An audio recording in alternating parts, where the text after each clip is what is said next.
Malapit na mayari yung pinaka-framing ng glass door. Pinakabahay niya guys. Yan.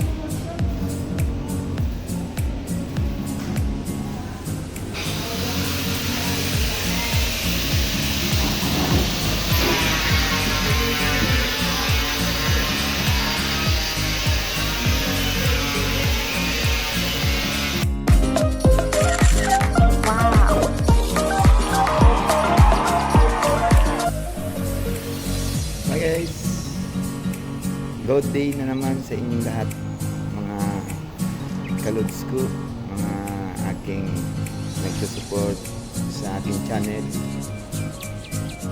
Kumusta po kayo? Nagbabalik na ng parang yung lingkod, Church Serrano Vlog, for today's video.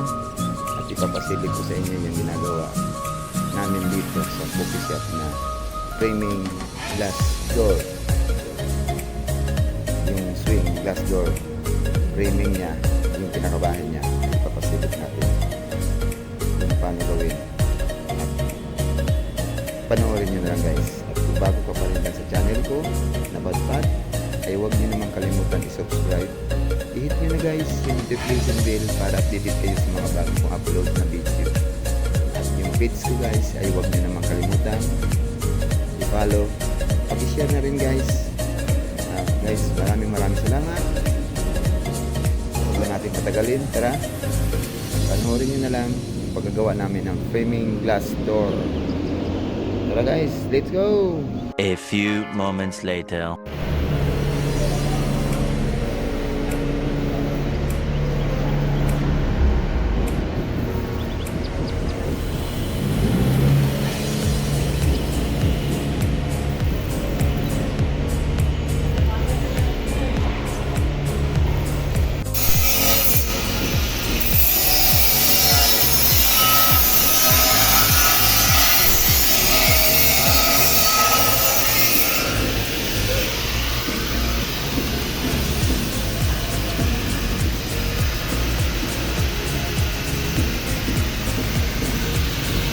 One hour later.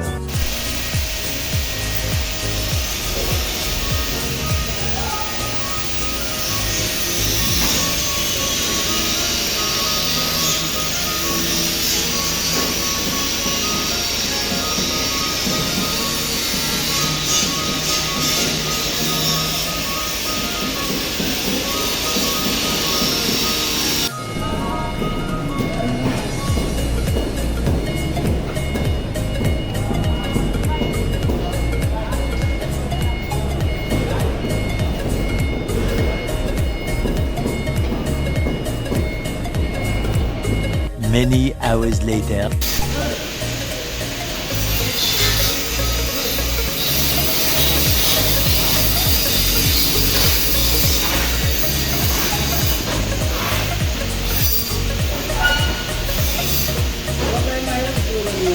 Yung? Ayan na pala guys. Nangyari na yung framing ng glass door. Yan. Yung swing. Bali dito yan guys, ikakapit yung pintuan niya na swing niya. Dalawa. Ito yung pinakabahay niya. Framing pa lang to guys kasi na-order pa lang yung plain sheet.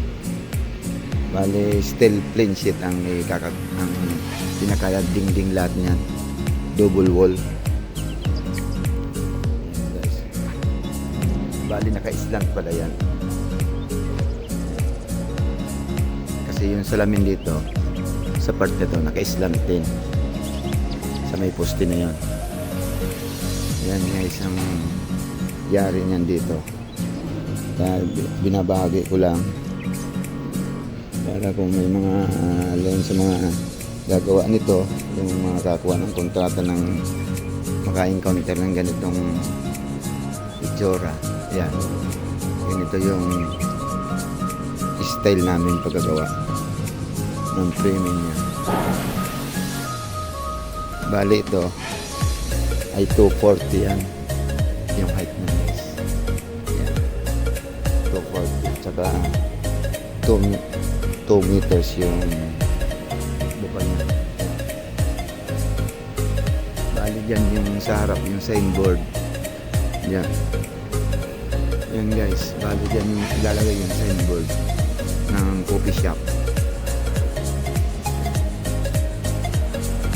Yan guys, yan lang ang bagi ko at papakita ko naman uli yan, ibibidyo ko pag nailagay na na-finish na yung steel plain sheet. Yan, lalagyan yan. Dyan na muna, hanggang dyan lang muna guys.